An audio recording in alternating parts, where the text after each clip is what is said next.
Sima sat in the communal area, her flight suit unclipped at her neck. She looked exhausted. Although the ship was an Asp Explorer renowned for long jump range, due to the extra weight it carried, it only boasted a modest 35 light-year jump capacity, even with all the third-party mods.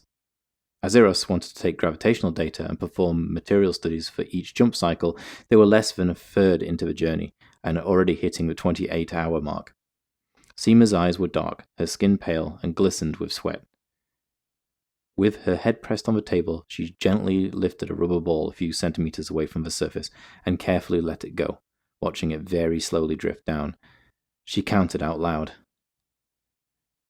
Eros drifted through the hallway, reaching the communal area, silently catching the bar and stopping himself. He saw her exhaustion. He felt it himself. He had been far too excited about setting up and taking measurements than to care about himself or his crewmate. Miss Bassarat, I'm sorry to keep you waiting. Whatever, Eros, she said slowly, carefully pronouncing each syllable.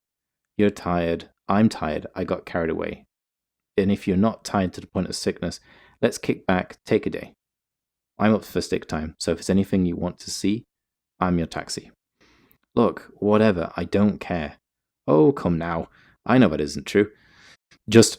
She shouted and threw the ball at him, hitting him square in the forehead. It bounced off and around the cabin. After 10 seconds, she caught it and looked down at it in her hand. Eros floated, stunned at what had just happened. Eros, I'm sorry, I shouldn't never have done that. It's just, look, I'm used to station life. I was a slave, remember? I lived my life by a strict schedule, everything pre-planned and predetermined. We have been on board for only 5 days, and I'm at my breaking point. I'm weak and I'm freaking out. Calm down, I understand. That's why I want to take this day off. I'm used to working on my own, keep my own weird hours, and I've always had that freedom. We've been awake for what, 27 hours now? 30.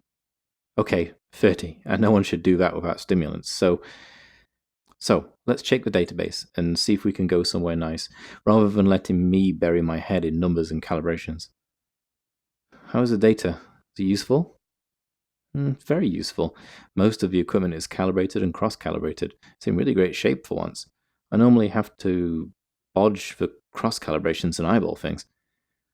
I've also got the machine shop working, the refinery is ready, and the sensors are tuned.